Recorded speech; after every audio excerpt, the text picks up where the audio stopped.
Oppo is celebrating their 10-year anniversary with the release of a couple of new smartphones. The one you're seeing here is the larger of the two. Hey, it's Joshua Vergara from Android Authority. What's going on, everybody? And here is your first look at the Oppo R7 Plus. But first, let's take a look at the design. You're going to notice in this particular video and with this particular device that this phone looks a little bit familiar. It's almost as if an iPhone 6 Plus and a Huawei Mate 7 actually sort of got together and created this particular phone.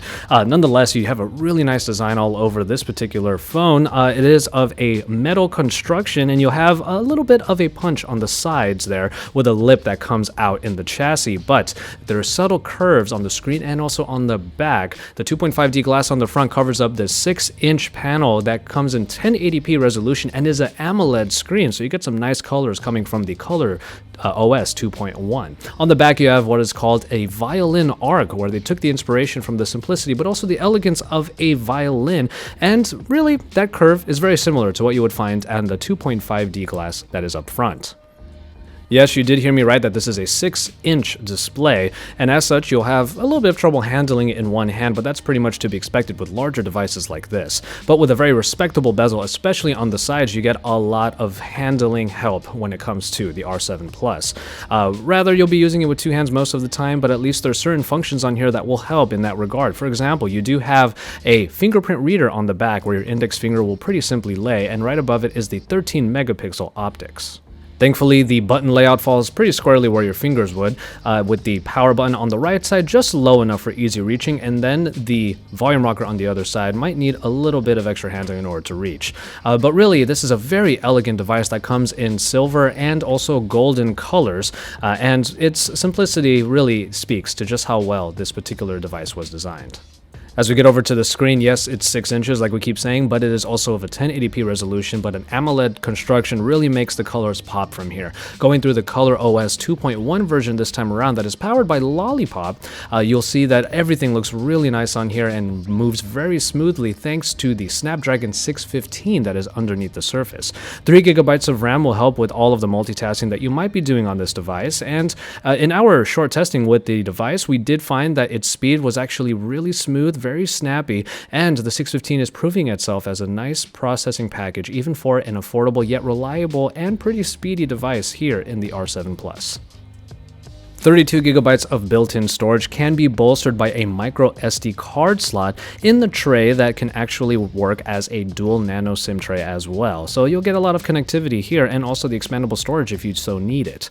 But with the battery, of course, it's not going to be removable here, but you get a 4100 milliamp hour battery that can be charged to up to 75% in just half an hour using the VOOC fast charging, which in previous versions of Oppo phones we already had a great time with and is a very reliable and speedy way of getting power into your phone when you're losing it.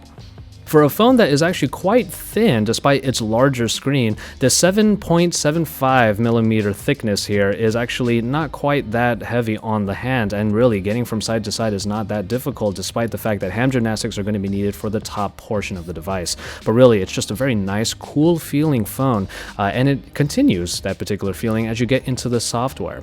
Everything really just moves along really smoothly, as you can see here with Color OS 2.1 really powering what you're going to have in a app drawer-less interface, but nonetheless, Color OS, despite some of the flack it might have gotten in the past, seems to have gotten the speed boost that it's needed, despite still having a lot of the features that might have, let's say, bloated it in the past. The notification dropdown with its quick settings is very Lollipop-esque, but still looks a lot like what Color OS would make it look like, with a lot of that real estate on the top taken up by the quick settings. You can change among the different applications in the recent app screen by holding down the home soft key, which is at the bottom. There are no capacitive keys here like in the R7 proper.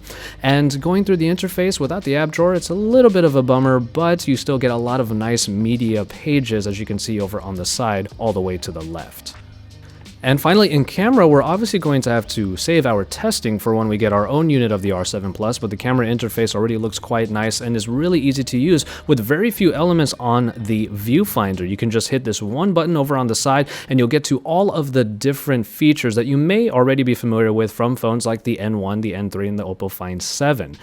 The biggest addition when it comes to the camera on the R7 Plus is that it now comes with laser-guided autofocus, something that you may have already seen in the LG G3 and G4 after it. But when it comes to focusing in these photos, it should be really easy with the R7 Plus.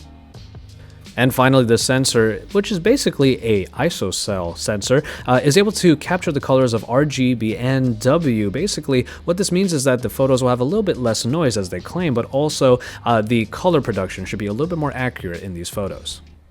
And all of the fixings that you would expect from a high-end Android camera, despite the fact that this is considered more of a mid-range device. Pictures looked pretty nice, but that's also because there's a bit of a punch in the photos, and then it also benefits from the view of the AMOLED screen that it's given.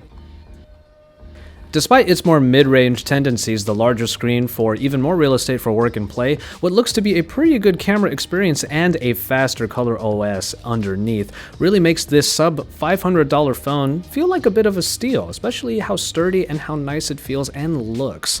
So really, the R7 Plus is something we're looking forward to reviewing once we get our hands on it, but this was your first look at the larger of the two Oppo phones in their celebration of their 10-year anniversary. Once again, this is Joshua Vergara reporting to you live from the Oppo R7 launch event here in Beijing, China. Stay tuned for even more because we are your source for all things Android.